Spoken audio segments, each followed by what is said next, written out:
Good morning, student. Myself, Mukesh Thakran. बेटा हम study कर रहे हैं चैप्टर 8 ग्रेविटेशन। ग्रेविटेशन में बेटा हमने लास्ट में वेटलेसनेस स्टडी किया था हमारे प्रीवियस लेक्चर में, एंड टुडे इसका लास्ट टॉपिक है ग्रेविटेशन का Kepler's laws of planetary motion. Kepler's laws आप ऑलरेडी लोअर क्लासेज में 9th में स्टडी कर चुके हैं। ग्रेविटेशन में वही है, कोई ज्यादा डिफरेंस नहीं है इनमें। केप्लर्स के 3 लॉ है प्लैनेटरी मोशन की, first law, second law and third law. Kepler first law is also known as laws of orbit.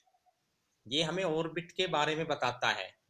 देखिए, according to Kepler first law, every planet revolve around the sun in an elliptical orbit, the sun situated at one foci of the ellipse।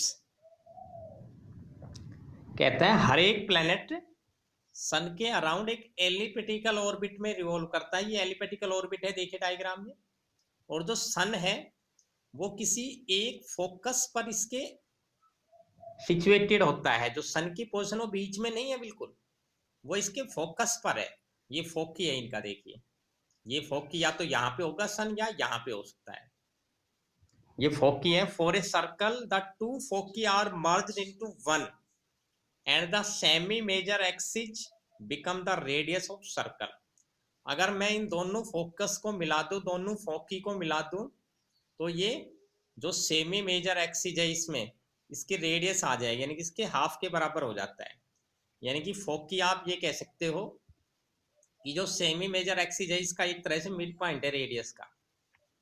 ठीक है, तो ये फोकी या focus होता है। Kepler's ने देखिए सेकंड लॉ में क्या कहा, the line joining the planet to the sun sweeps out equal area in equal interval of time. जो लाइन प्लेनेट को सन से ज्वाइन करती है उनका एरिया अगर हम मेजर करें तो वो इक्वल आएगा। इक्वल टाइम में वो इक्वल एरिया स्वीप्स करते हैं, कवर्ड करते हैं। इसको और दूसरी फॉर्म में हम कह सकते हैं areal velocity of the planet around the sun is constant. जो प्लेनेट की एरियल वेलोसिटी है सन के अराउंड वो क्या होती है, कांस्टेंट होती है।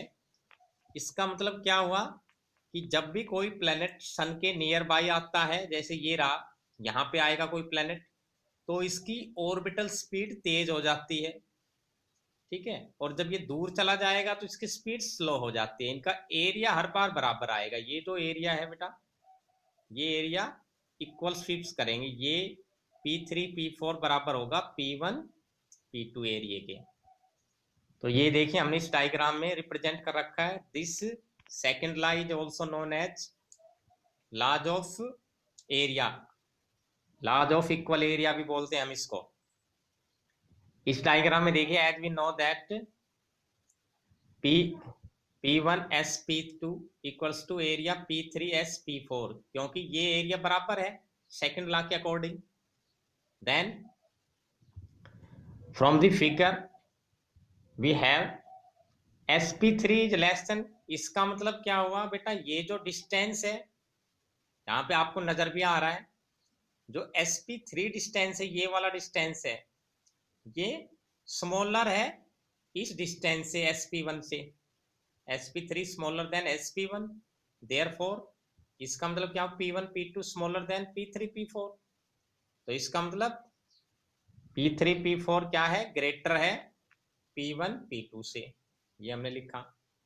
और अगर मैं इस इक्वेशन को दोनों तरफ टाइम से डिवाइड कर दूं तो वी गेट दिस। ये P1 P2 क्या है बेटा, टाइम डिस्टेंस ट्रेवल है किसी भी टाइम में। अगर टी टाइम में लेके चलो तो टी टाइम में ये प्लेनेट यहां से यहां पे गया है, यहां पर अगर मैं लेऊंगा इसकी पोजीशन तो ये यहां से यहां पहुंचेगा। तो यहां से हमारे पास देखिए इक्वेशन है P1 P2 by T less than P3 P4 by T. It means linear speed is more when the planet comes closer to sun. जब भी प्लेनेट सन के नियर बाई आएगा तो उसकी स्पीड बढ़ जाएगी, जब दूर जाएगा तो प्लेनेट धीरे मूव करेगा। लेकिन इसकी जो एरिया कवर्ड है, एरिया शिफ्ट करेगा, वो इक्वल आएगा। तो ये केप्लस का सेकंड लॉ था बेटा। केप्लस का थर्ड लॉ देखिए, the square of time period of revolution of a planet around the sun is directly proportional to the cube of semi-major axis. बेटा जो प्लेनेट जिस ऑर्बिट में रिवॉल्व करते हैं, जितने टाइम में अपना एक रिवॉल्यूशन कंप्लीट करता है कोई प्लेनेट सन के अराउंड, जैसे ये इसका ऑर्बिट है, यहाँ पे ये प्लेनेट रिवॉल्व कर रहा है इस ऑर्बिट में, तो इसका टाइम पीरियड ऑफ जो रिवॉल्यूशन होता है, time taken to complete one revolution, वो बेटा डायरेक्टली प्रोपोर्शनल होता है to the cube of semi major axis.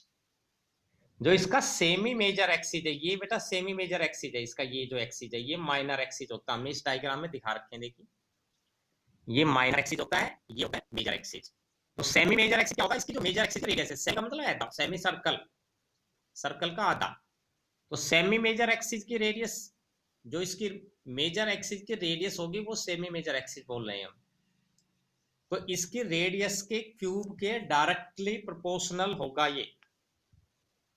ये आपका केप्लस का थर्ड लॉ है। It is also known as laws of time period, T square directly proportional to R cube. तो ये था बेटा laws of Kepler's, laws of planetary motions.